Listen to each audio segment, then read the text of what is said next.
Hey guys, welcome back to my channel. Today I'm going to be showcasing a very fun composition for you guys in S25 Speed Runs, and it's going to be, I wouldn't say it's free to play friendly, but it is as dumbed down as free to play as you can get. You do require certain champions, but as far as the champion rarities, the gear requirements, the level requirements, it's as dumbed down and once again as free to play friendly as you can get. So let's get right into it. Alright guys, before we get into the composition, as you can see here, we have an Ultimate Death Knight who is pretty much half geared, right? So I did get this video idea about 3 to 4 weeks ago. People have been asking me, am I able to replace a Paragon with an Ultimate Death Knight in the composition that I usually run for a Spider, that I posted it in my previous videos in the past. So I also had someone posting on or commenting on my previous Spider video that I did in, I think like about 3 weeks ago or so. He posted, I'm able to run an Ultimate Death Knight in place of the Paragon in Stone Skin gear, which I found really interesting. So that's when I had the idea I wanted to dive into this kind of video topic. So as far as a Stone Skin gear on Ultimate Death Knight, that does definitely work. But I didn't want to showcase in Stone Skin gear because Stone Skin's gear is not really accessible to everybody, particularly free to play or low spenders per se. That is something you're going to have to tackle little by little over time by hitting the Hydra boss, right?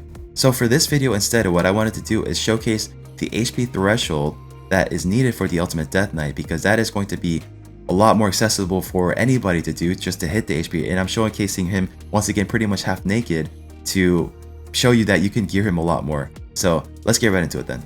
Alright, so before we get to the run showcase, I do want to show you the champions I'm using here first, and starting with the Ultimate Death Knight, who is the one I'm going to be putting the biggest spotlight on, mainly because he is a free-to-play champion and he's pretty much going to be taking all the damage basically in this fight. There's still some time left to get him if you are able to, so make sure to log in every day for 7 days I think, and you're able to collect him.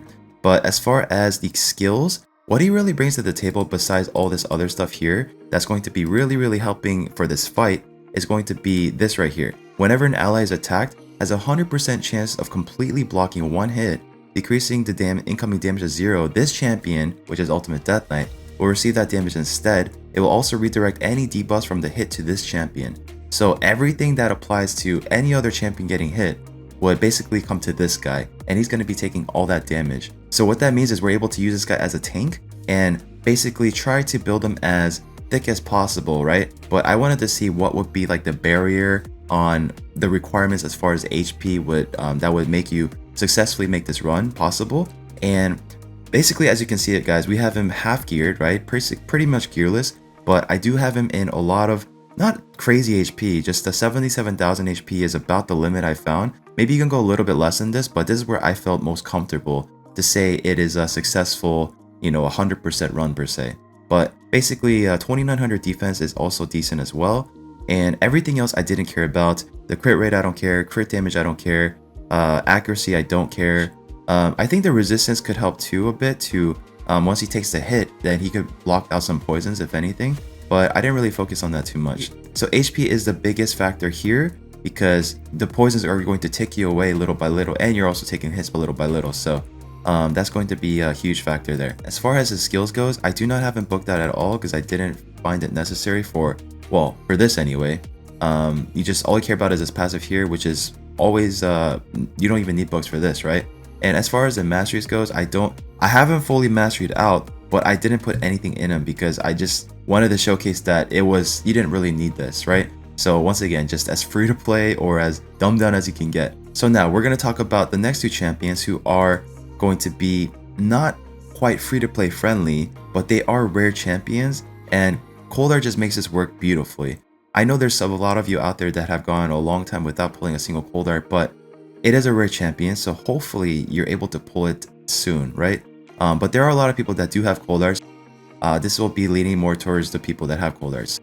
And I am planning on doing a separate dedicated video where we are not using 2 Cold Arts, maybe 1 Cold Art and having something else in there, but that's a video for another day. For Cold Arts here, we have both of them in relatively decent crit damage. So this one is wearing Savage gear, and the minimum crit damage requirement for having a Savage gear Cold Art is going to be 210% crit damage. That's all you really need to hit that cap of that 773,000. And of course you want to be crit capped at 70% because you get an extra 30% off of the Heartseeker, which is the main ability you're going to be focusing on here. So one thing to keep in mind is when you're doing stage 1 to 20 on dungeons, this 100% decreased turn meter will apply, and you will be doing the max damage that you get off of this right here. But once you head over to stage 21 and 25, or any in between that, then your turn meter depletion is not going to be 100%, it'll be a portion of that, and also the damage you're inflicting is not going to be your full damage you would normally get on stage 20. It's going to be a portion of that because there's a damage cap to 21 to 25 dungeons. So that is going to be the main thing for her, the Heartseeker. So I do have her built in 252% crit damage, which is fine. Accuracy, you do want to make sure you are at least 235, I would say, is to be safe. Well, most efficient accuracy, but 200 plus will do fine as well. It won't be as consistent because if you do miss on 2 Heartseekers, the depletions or the turn meter manipulations, then the run's gonna fail. So you want to at least land 2 or 1 of them at a time, which will make it work better. So ideally, I would say 220 would be the safe, and I would say 235 would be the most efficient. Anything higher than that, you're not gonna. There's a drop off there, so you're not gonna get as much percentage increase there. And onto the HP, it doesn't really matter here. Attack doesn't really matter here. So the speed is something I will talk about in a moment, but I want to get to the stats first. So I do have her fully booked out. This is very important. And the skills here we are going with is, you don't have to go Helm Smasher. For some reason, I still haven't changed her masteries out from a long time ago, but you can probably go with the War Master, or if you can't hit the crit damage, then obviously you can go with the Flawless Execution. So that would be completely fine. You don't have to go Helm Smasher here. So onto the next caller here, who is built with the War Master, because I do use her in other areas in the game. So for her, she's not in the Savage gear, she's in just regular crit damage gear, and the mark you want to be at for crit damage is going to be 279% crit damage without any Savage gear. So that is a mark to consistently land that max damage on stage 21 to 25. And for the accuracy here, again, we are above the 235 mark. Everything else doesn't really matter too much. She is fully booked, and her mastery is going up to the War Master. Once again, if you don't have enough crit damage, then I encourage you to go Flawless Execution. And onto the Mordecai here. So he is our AoE HP burn champion. So this can be replaced by any AoE HP burn champion, but I like to use Mordecai because, well, he's an epic champion and I can get away with him at level 40 because he's that good. But the one thing I do like about Mordecai is he's able to place AoE HP burn 100%, even on bad affinities, because this is a placement, it's not an attack. When you do an attack, then you could weak hit and then you can also miss the HP burn. Whereas someone that's only placing it, for example, like a Dracomorph or a Battle Khazar or something like that. So it doesn't matter what affinity you're bringing into as far as the skill that says place that debuff or whatever, right? He's able to work well in stage 25, which is a bad affinity for him, but it's fine. But you can replace this champion with an Akoth, who is actually free to play, but you just have to do the Doom Tower secrets to get him. You can replace him with the Drain, but you're not able to do stage 25 as consistently because those will weak land. So there's just a lot of AoE burn champions you can go with, but yeah, that'll fill this role perfectly and fine. But you have to make sure it's affinity friendly for that champion. So we have Mordecai here, and he's at level 40, right? He's basically kind of half naked, and I just wanted to show that it works like this just fine. 215 accuracy. Once again, the mark you want to be at is 235 ideally. So once again, at least 200 is what you want to aim for, right? But 215 is fine, but the higher you go up to 235 is better efficiency. All right, now onto the Renegade. So this champion is going to be very important because she's going to be resetting the cooldowns by a bit, by 2 turns. So you can run this with a Kaimar or a Yumiko, but the Kaimar would be the premier obvious choice, right? But for Renegade, she's not able to fully decrease the cooldowns of everything, and she is a rare champion who is once again void, not always easy to get, but compared to other champions, you know, versus pulling an epic or legendary, this would be as dumbed down, as free to play possible as I could think of. So yeah, the accuracy, I didn't really care about anything here at all. None of it really mattered. I guess I got some HP on her, but that's pretty much it. Yeah, she's basically half naked as well.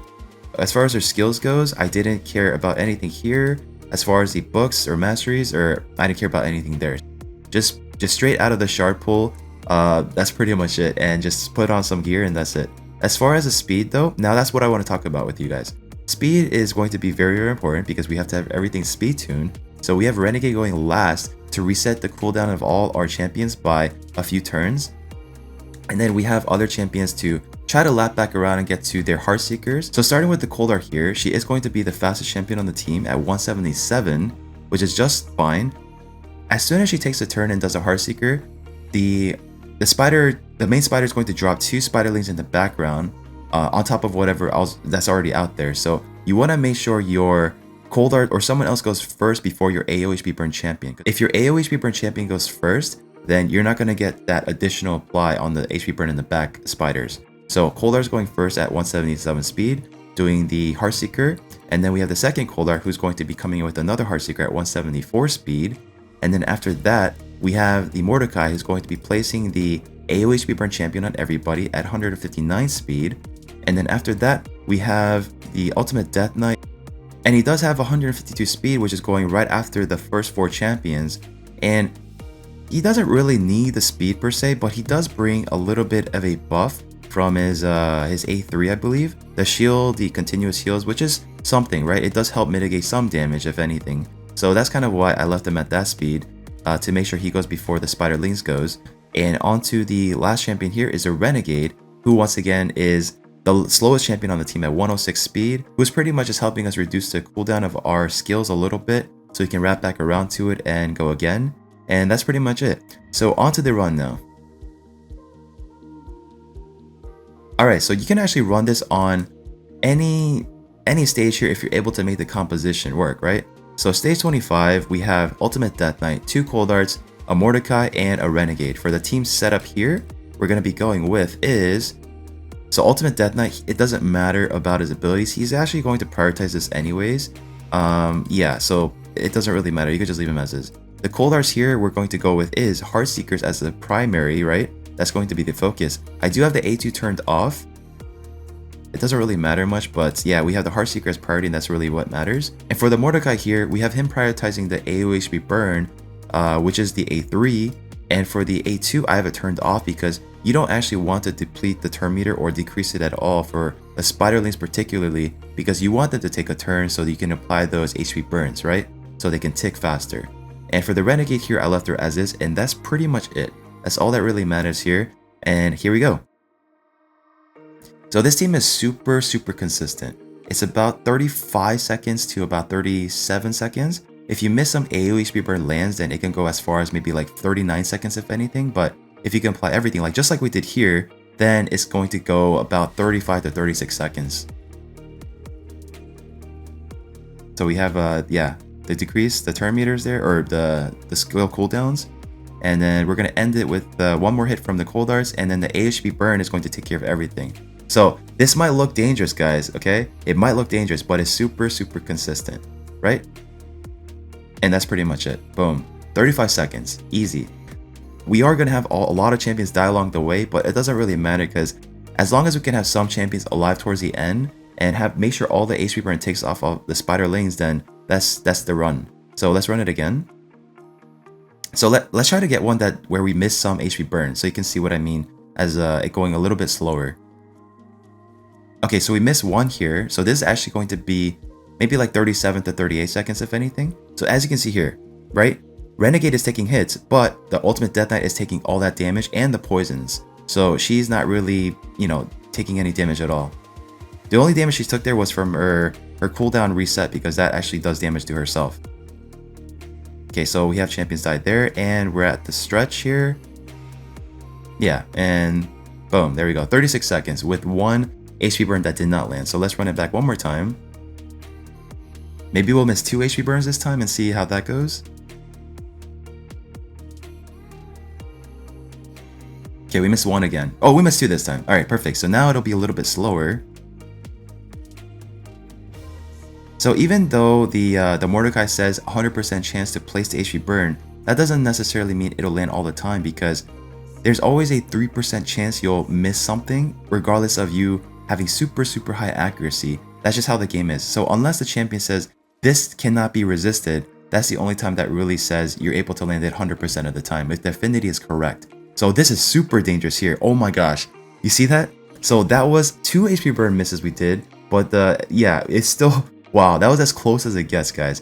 So I think the way to fix this up a little bit would be to make Ultimate Death Knight a lot healthier. But I was just showcasing this is like the bar, right? Again, he's like half geared, right? We have some other champions that are half geared. So if you want to tweak this a little bit and make it better and more consistent, then I would say it is already consistent, but I would say to increase the HP of the Ultimate Death Knight, increase the HP of the Renegade, increase the HP of the Mordecai, and this will work perfectly fine. So I did run a lot of tests with this just to see how it would go, and for me it has been 100% so far. Let's run it back one more time.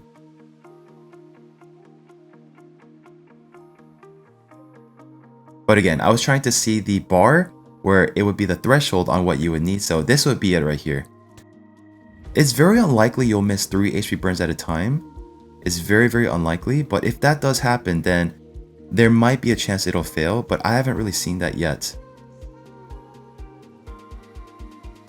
Okay. Boom, boom, and boom. Done. 35 seconds. So there you have it, guys. Hope you guys enjoy this showcase. It's a really, really fun composition to just to be able to take Ultimate Death Knight into an area and just, you know, use him like this. Yeah, hope you guys enjoyed this video. Hope you found it informative one way or another. And you're able to replace Ultimate Death Knight with the Paragon as well if you have him. So make sure to check out my other video. Maybe I'll have it linked right here so you can check it out. I have him at level 30. Paragon run is super fun as well. And it's pretty much the same thing here. It's just that we have a different champion. That's pretty much it. But it's very, very similar. But the difference is you want to have less HP on the Paragon because he wanted to take damage. And you also want to make sure there's a difference gap as HP from the other champions in him, the Paragon that is. So make sure to check out my other video if you want to see what I'm talking about. And yeah, hope you guys enjoyed this video. Hope you guys enjoyed the showcase. If you guys enjoy my content, please make sure to subscribe, hit that like button, and I'll see you all in the next video.